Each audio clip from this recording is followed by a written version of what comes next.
अहम खबरों के साथ जहां मध्य प्रदेश विधानसभा चुनाव 2023 के लिए बीजेपी ने अपने 39 उम्मीदवारों की दूसरी लिस्ट जारी कर दी। इस लिस्ट में 7 सांसदों को टिकट दी गई है, जिसमें 3 केंद्रीय मंत्री भी शामिल हैं। इनमें प्रहलाद पटेल, नरेंद्र सिंह तोमर और फग्गन सिंह कुलस्ते मोदी सरकार में मंत्री हैं।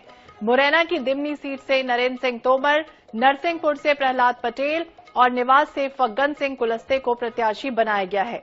बीजेपी अपने 4 सांसदों को भी विधानसभा चुनाव लड़ा रही है। जबलपुर पश्चिम से राकेश सिंह, सतना से गणेश सिंह, सीधी से रीति पाठक और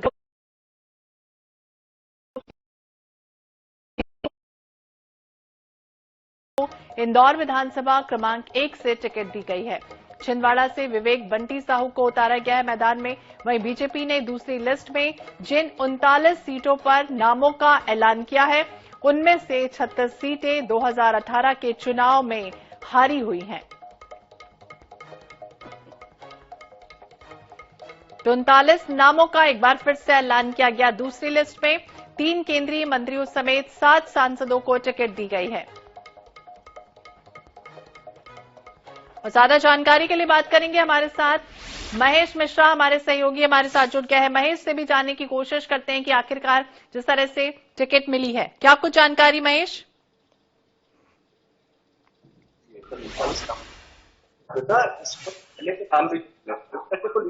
नामों की लिस्ट भी जारी की है। इन 78 में से 75 सीटें वो हैं जो भारतीय जनता पार्टी पिछले चुनाव में नहीं जीत पाई थी। भारतीय जनता पार्टी की हारी हुई सीटें हैं। इसमें जो चौंकाने वाले नाम है, आपने 3 बड़े नाम बताए जो केंद्रीय मंत्री हैं, नरेंद्र सिंह तोमर, फग्गन सिंह कुलस्ते, प्रहलाद पटेल। उसके साथ में एक बड़ा नाम है जो मालवा निमाड़ में अपने आप में बड़ा मायने रखता है, वो है भारतीय जनता पार्टी के राष्ट्रीय महासचिव कैलाश विजयवर्गीय का। इस वक्त मैं उनके घर के बाहर खड़ा हूँ। कैलाश जी को इंदौर के विधानसभा नंबर 1 से उतारा गया है।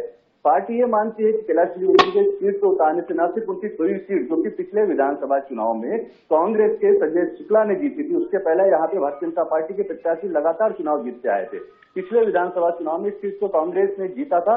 उस सीट को न सिर्फ कैलाश विजयवर्गीय वापस पाएंगे, बल्कि आसपास के इलाके में वो इंदौर शहर हो, इंदौर जिला हो या फिर मालवा निमाड़, उस सीट के व्यापक असर पड़ेंगे। इंदौर जिले की बात करें तो इंदौर में जो टोटल सीटें हैं, 9 सीटों में से 3 सीटें जो है वो भारतीय, माफ कीजिएगा 8 में से 3 सीटें जो है वो कांग्रेस के पास थी, 5 सीटें बीजेपी ने जीती थी। इस बार ये माना जा रहा है, भारतीय जनता पार्टी की जो तैयारी नजर आ रही है उसको देख के ये लगता है कि पूरी सीटों पे पूरा फोकस है। भारतीय जनता पार्टी चाहती है कि मध्य प्रदेश के इन चुनाव को किसी भी तरीके से हल्के में ना लिया जाए, जिसका नतीजा ये है कि उन हारी हुई सीटों पर ये 38 नाम जो उतारे जाएंगे, सारे बड़े नाम है और सारे ऐसे कट्टावर नेता हैं। ये दूसरी चीज से जो माफ कीजिएगा जो दूसरी सूची आई है, इसके बाद में जो राजनीतिक गलियारे उनमें इस बात को लेकर काफी हलचल तेज हो चुकी है कि भारतीय जनता पार्टी ने जो पहली सूची जारी की थी, वो हरी सूची की जो सूची जारी हुई थी उसमें भले ही नाम कोई नया न दिया गया हो, पर दूसरी सूची ने भारतीय जनता पार्टी के सारे राजनीतिक विशेषज्ञों को चौंका दिया। इस वक्त मैं कैलाश विजयवर्गीय के घर के बाहर खड़ा हूँ।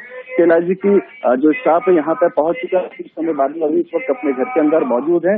घर में पूजा पाठ करने के बाद में लगभग आधे से 1 घंटे के नीचे लोगों से मिलने आएंगे। और आपको एक चीज यहाँ पे और बता दूं कि भारतीय जनता पार्टी की जो दूसरी सूची है, इस सूची में इस बात का विशेष ध्यान रखा गया है कि कोई भी ऐसी सीट ना छोड़ी जाए जिसको भारतीय जनता पार्टी वापस ना पा सकती हो।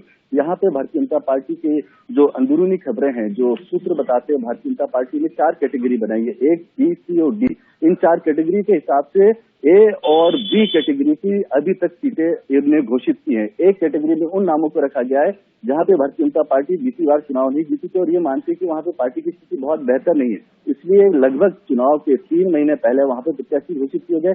बी सीट में वो सीटें हैं जो बीती बार भारतीय जनता पार्टी चुनाव में हारा था, पर इस बार पार्टी वापस उन्हें पा सकती है। तो 39 नाम बी सीट से घोषित किए गए। इसके बाद में सी और डी सूची जारी होगी, जिसमें अगली सूची वो होगी जहां पे भारतीय जनता पार्टी कड़े संघर्ष से, कड़े चुनौती के बाद में सीट जीत पाएगी। और आखिरी सूची जो बताई जा रही है, जिसकी बी कैटेगरी की भी वो सीटें होंगी जहां पे भारतीय जनता पार्टी बहुत कंफर्टेबल स्थिति में, जिसमें इंदौर की बात करें तो इंदौर विधानसभा नंबर 2 जहां पे मैं इस वक्त खड़ा हूँ, इंदौर की विधानसभा नंबर 4, हरसूद की बात करें तो ये वो सीटें हैं भारतीय जनता पार्टी की जो लगातार लंबे समय से बीते 3 से 5 और 8, हरसूद जैसी सीट 8 बार से भारतीय जनता पार्टी जीत रही है। तो आखिरी लिस्ट वहां की जारी होगी, पर दूसरी सूची ने राजनीतिक विशेषज्ञों को चौंकाया जरूर है। जी श्वेता, चौंकाया जरूर है। और उन हारी हुई सीटों पर खासतौर से फोकस करने की भी कोशिश इस बार दूसरी लिस्ट के माध्यम से की गई। और INS 24/7 ने जिस तरह से वो नामों का भी ऐलान कर दिया था महेश, खासतौर से उस पर भी मोहर लगी है कि दूसरी लिस्ट में इस तरह से नामों का ऐलान भी होगा। शुक्रिया तमाम जानकारी के लिए।